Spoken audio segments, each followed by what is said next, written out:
देवं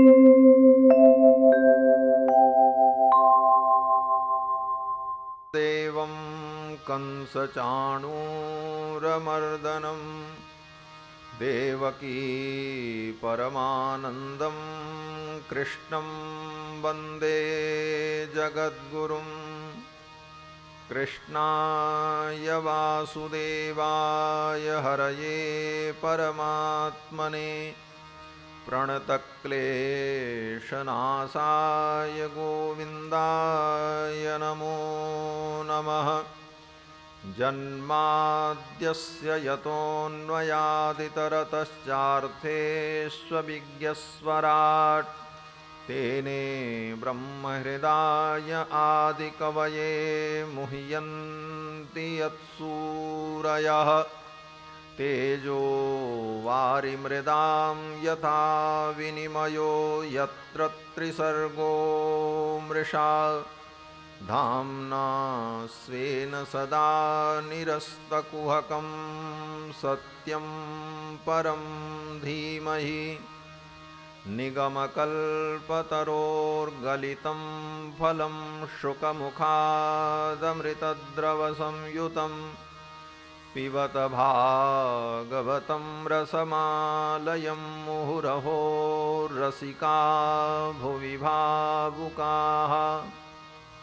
यं प्रव्रजन्तमनुपेतमपेतकृत्यं द्वैपायनो विरहकातर आजुहाव पुत्रेति तन्मयतया तरवोऽभिनेदुस्तं सर्वभूतहृदयं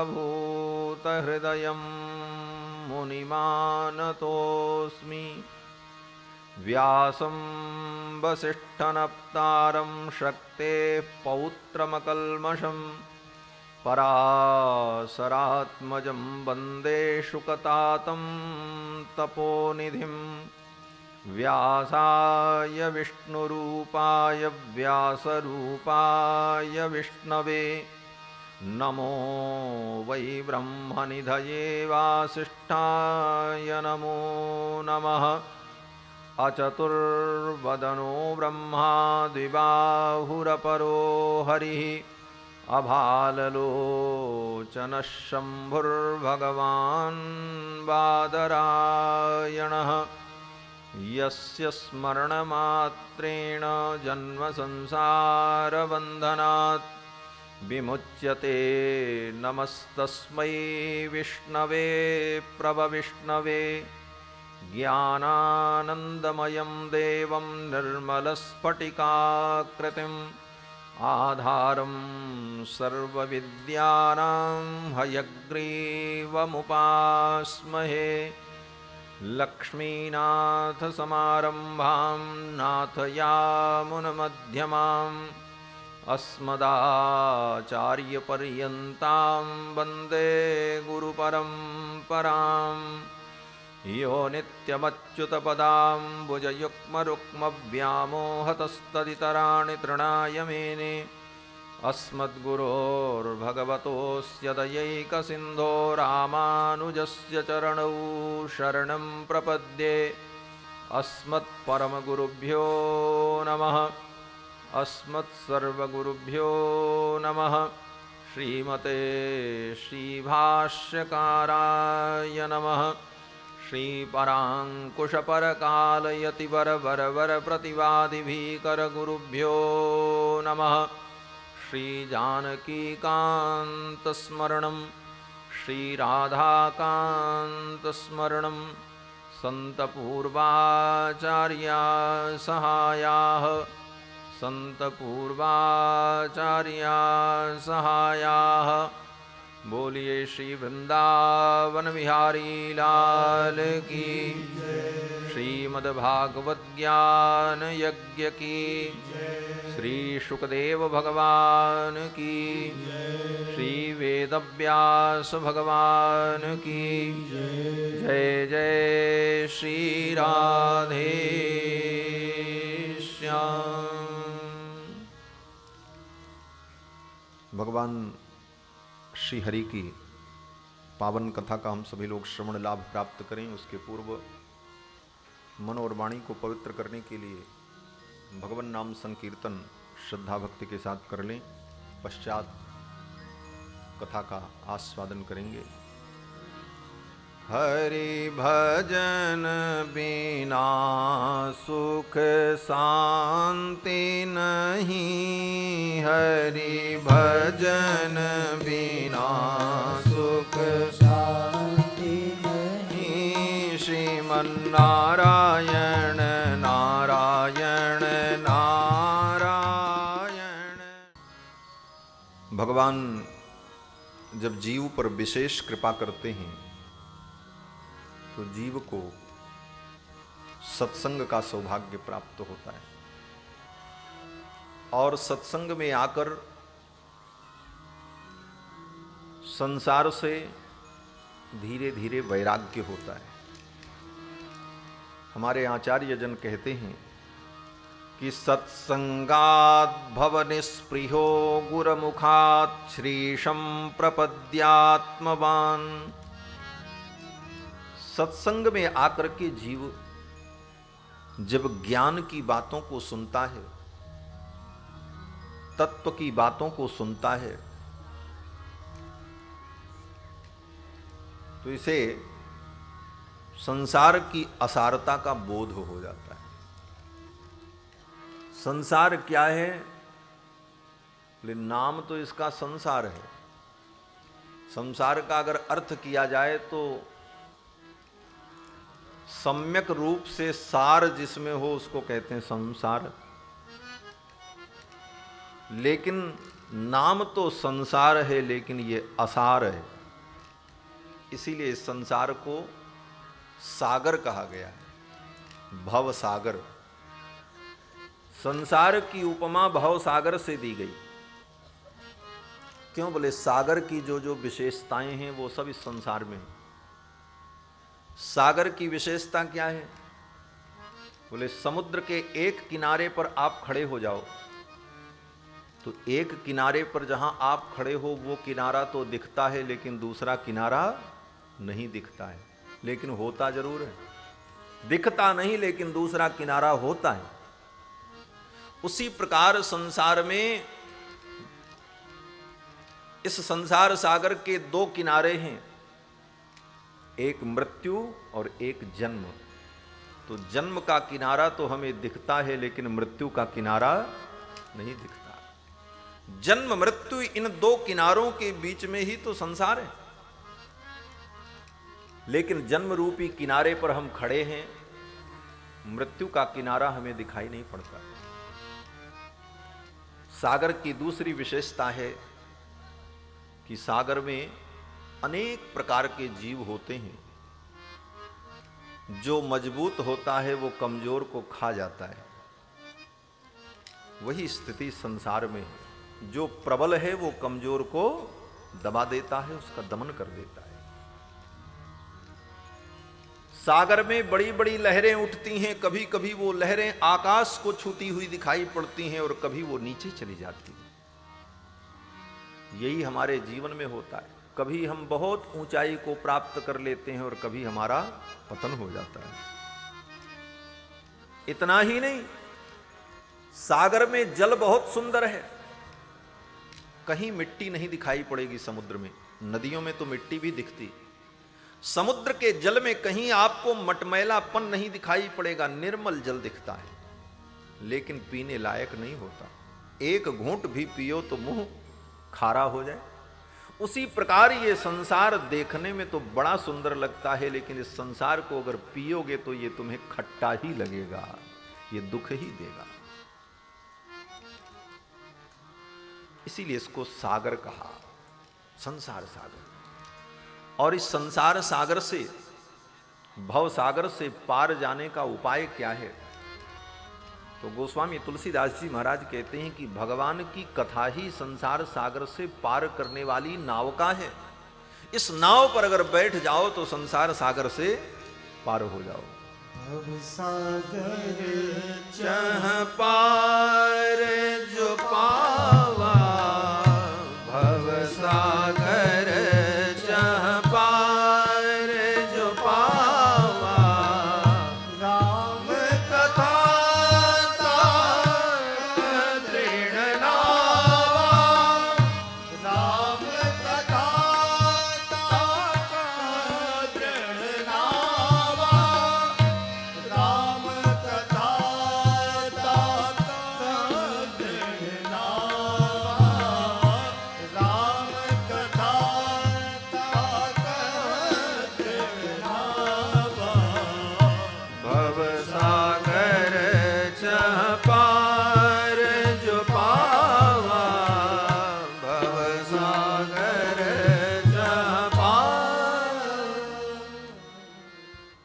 भव सागर से अगर पार जाना चाहते हैं तो राम कथा ताकह दृढ़ नावा। आप कहोगे भागवत कथा सुनाने बैठे हैं और राम कथा की महिमा बता, बोले राम में और कृष्ण में कोई अंतर नहीं है। राम ही कृष्ण है, कृष्ण ही राम है। और केवल राम कृष्ण ही नहीं, राम कृष्ण नारायण नरसिंह वासुदेव भगवान के जितने रूप हैं सब एक ही हैं। तेरे रूप अनेक तू एक ही है, भगवान तो एक है। और भक्त को कभी भगवान के किसी स्वरूप में भेद बुद्धि नहीं रखनी चाहिए। कल श्री रीना जी कह रही थी कि भगवान श्री कृष्ण में और राम में लोग अंतर कहते हैं। हमने कहा कहने वाले की बुद्धि में अंतर है, भगवान में अंतर थोड़ी। भगवान तो एक हैं, चाहे वो 8 भुज वाले वैकुंठनाथ हो, भूमा पुरुष। नित्य वैकुंठ में भगवान का जो स्वरूप है वहां पर भगवान अष्टभुज होते हैं और वहां भगवान की 4 पत्नियां होती हैं, श्रीदेवी, भूदेवी, नीला देवी और भगवती महालक्ष्मी। ऐसे भूमा पुरुष भगवान जो 8 भुज हैं, अष्टभुज हैं, वो भी हमारे हैं। क्षीर सागर में शयन करने वाले जो चतुर्भुज हैं वो भी हमारे हैं। रामकृष्ण के रूप में प्रकट होकर के 2 भुजाओं को धारण करके लीला करने वाले रामकृष्ण भी हमारे हैं और आधी भुजा वाले जगन्नाथ जी हमारे हैं और बिना भुजा वाले शालिग्राम भगवान भी हमारे हैं। भगवान के सभी रूप अपने हैं, सब में सद्भाव और सभी रूपों में समभाव रखना, यही वैष्णव भक्ति है। किसी स्वरूप को छोटा कहना, बड़ा कहना ये अपराध है। तो भगवान की कथा ही जीव को संसार सागर से पार ले जाने वाली है। तो भाई बच्चों को शांत करो। इसीलिए श्री सुखदेव जी महाराज ने राजा परीक्षित को भगवान की कथा सुनाई। मृत्यु का समय जब सन्निकट आया तो सुखदेव जी ने राजा परीक्षित को सलाह दी, तुम ज्ञान विज्ञान में मत लगो, तर्क वितर्क में मत लगो, ज्यादा बुद्धि मत लगाओ, केवल भगवान की कथा सुनो। क्यों? बोले ये कथा तुम्हारे मन को भगवान से जोड़ देगी, तन्मय कर देगी और ये तन्मयता ही तो मुक्ति का साधन है। श्री सूत जी महाराज नैमिषारण्य में 88,000 शौनकादि मुनियों को श्रीमद्भागवत महापुराण की पावन कथा श्रवण कराते हैं। शौनकादि मुनियों ने जब प्रश्न किया तो उस प्रश्न का उत्तर देते हुए सुखदेव सूत जी महाराज कथा श्रवण करा रहे हैं। ये कथा ज्ञान यज्ञ है, इसे ज्ञान यज्ञ कहा गया है। द्रव्यात्मक यज्ञ जो होता है, अग्नि में आहुति प्रदान करना, वो तो द्रव्यात्मक यज्ञ है, होमात्मक यज्ञ है। लेकिन प्रवचन को, सत्संग को, भगवान की कथा को ज्ञान यज्ञ कहा गया है। ये ज्ञान यज्ञ कैसे होता है? बोले कथा मंडप ही यज्ञशाला है और कथा के जितने श्रोता हैं इनके कान ही कुंड हैं, यज्ञ कुंड। और भगवान की कथा आहुति है और कथा सुनाने वाले का मुख ही श्रुआ है, जिस श्रुआ से ये कथा रूपी घृत की आहुति श्रोताओं के कर्ण रूपी यज्ञ कुंड में प्रदान की जाती है। इसीलिए इसको ज्ञान यज्ञ कहते हैं, क्योंकि ज्ञान यज्ञ ही सर्वश्रेष्ठ यज्ञ है। गीता में भगवान श्री कृष्ण कहते हैं कि न ही ज्ञानेन सदृशम पवित्रमिह विद्यते। ज्ञान के सदृश पवित्र कुछ नहीं है और ज्ञान में ही सबका परिसमापन हो जाता है, ज्ञाने परिसमाप्यते। इसलिए सत्संग को, भगवान की कथा को, महापुरुषों के उपदेश को ज्ञान यज्ञ कहा गया है। श्री सूत जी महाराज शौनकादि मुनियों को कथा सुनाते हैं। शौनकादि मुनियों ने 6 प्रश्न किया है।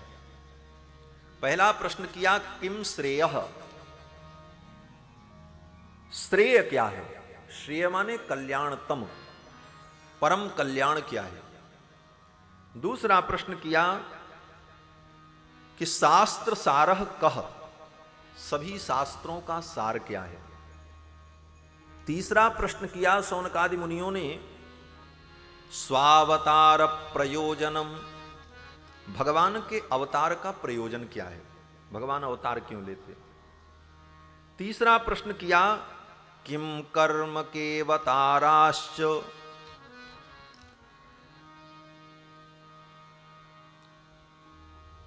किम कर्म, भगवान ने अवतार लेकर के कौन कौन से कर्म किए, कौन कौन सी लीलाएं की। और पांचवा प्रश्न किया केवताराश्च, भगवान के कितने अवतार हुए।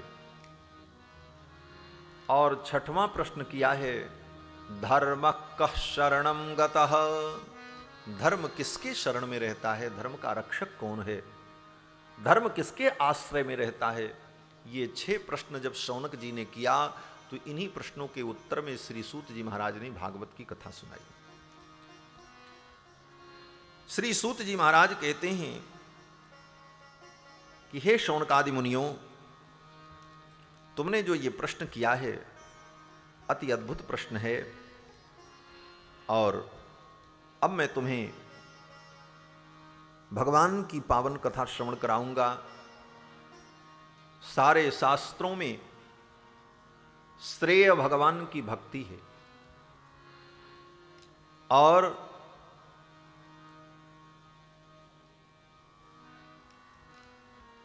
भगवान के अवतार का प्रयोजन धर्म की रक्षा और अधर्मियों का विनाश। धर्म भगवान की शरण में रहता है, और भगवान के अनेक अवतार हुए, और उन अवतारों में भगवान ने विविध प्रकार की लीलाएं की। संक्षेप में बताते हुए श्री सूत जी महाराज ने सर्वप्रथम मंगलाचरण करते हुए अपने गुरुदेव श्री सुखदेव भगवान को प्रणाम किया। श्री वेदव्यास जी के पुत्र सुखदेव जी महाराज, जिन्होंने राजा परीक्षित को कथा सुनाई है, सुखदेव जी परमहंस हैं, वशिष्ठ के कुल में उत्पन्न हुए। वशिष्ठ जी के पुत्र शक्ति, और शक्ति के पुत्र पराशर, पराशर के पुत्र श्री वेदव्यास जी, और वेदव्यास के पुत्र श्री सुखदेव जी।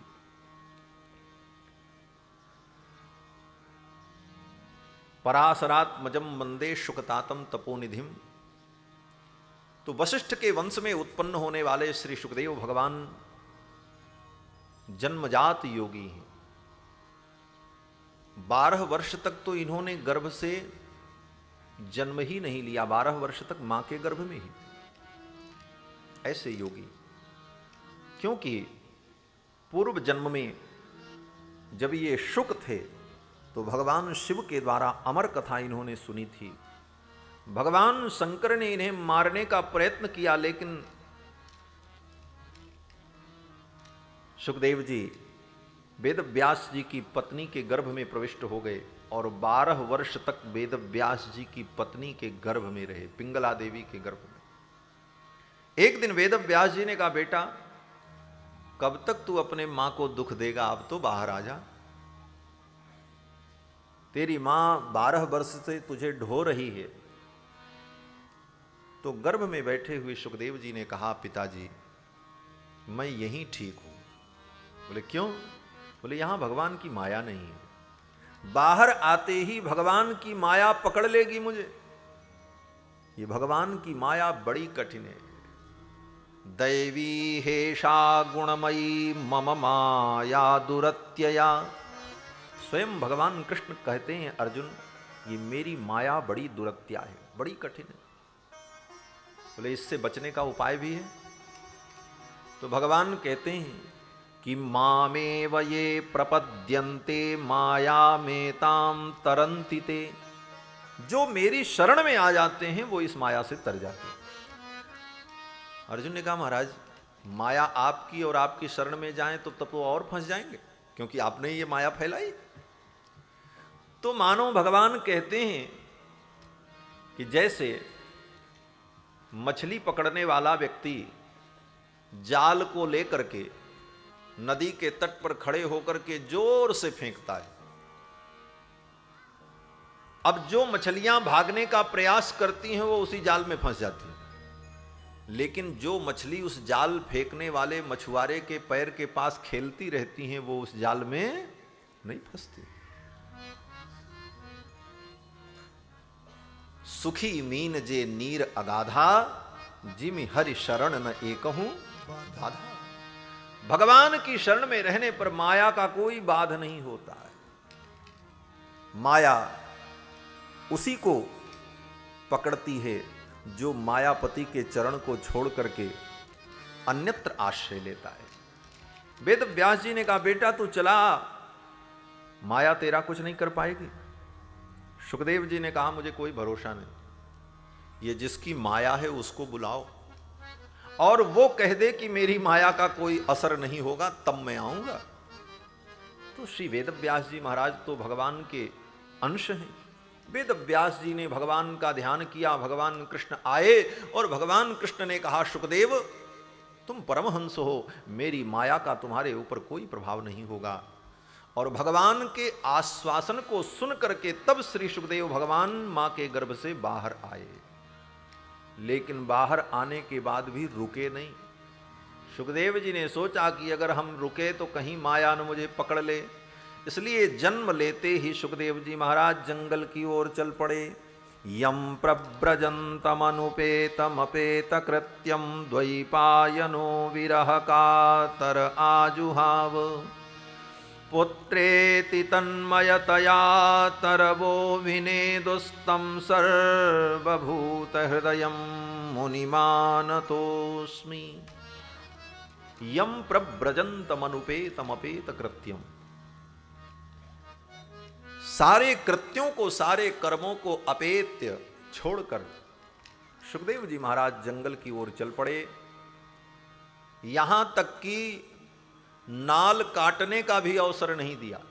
बालक का जन्म होता है तो नाभि से नाल जुड़ा रहता है, उस नाल को काट करके अलग करना पड़ता है, लेकिन नाल काटने का भी किसी को अवसर नहीं दिया। उस नाभि नाल को अपने हाथ से ही पकड़ करके हाथ में उठा लिया कि कहीं चलने में वो पैर में फंस करके बाधा न उत्पन्न करे।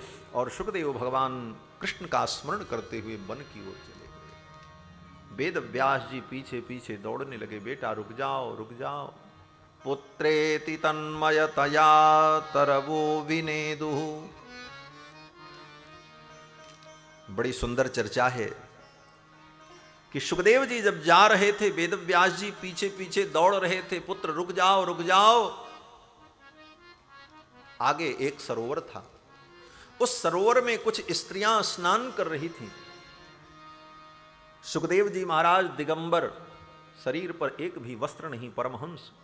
सुखदेव जी महाराज चले गए, लेकिन जब पीछे से वेद व्यास जी आए तो उन स्त्रियों ने लज्जा के परवश होकर के अपने वस्त्र को धारण करना शुरू कर दिया। वेद व्यास जी ने कहा, मेरा युवा पुत्र नग्न अवस्था में इधर से चला गया और तुम्हें लज्जा नहीं आई, और मुझ बूढ़े को देख करके तुम्हें लज्जा आ रही। तो उन स्त्रियों ने कहा, व्यास जी आपके पुत्र योगी हैं, उनकी दृष्टि में स्त्री और पुरुष का कोई भेद ही नहीं है, इसलिए उनसे लज्जा करने का कोई प्रश्न नहीं है। लेकिन आपकी बुद्धि में तो भेद है, स्त्री पुरुष, धर्म अधर्म, उचित अनुचित, इसका भेद आपकी बुद्धि में है। वो तो समदृष्टि हैं, ब्रह्मज्ञानी हैं। उन स्त्रियों ने सुखदेव जी महाराज की महिमा का वर्णन किया। सुखदेव जी महाराज जंगल में चले गए और समाधि में जाकर के बैठ गए। श्री वेद व्यास जी महाराज लौट करके चले आए।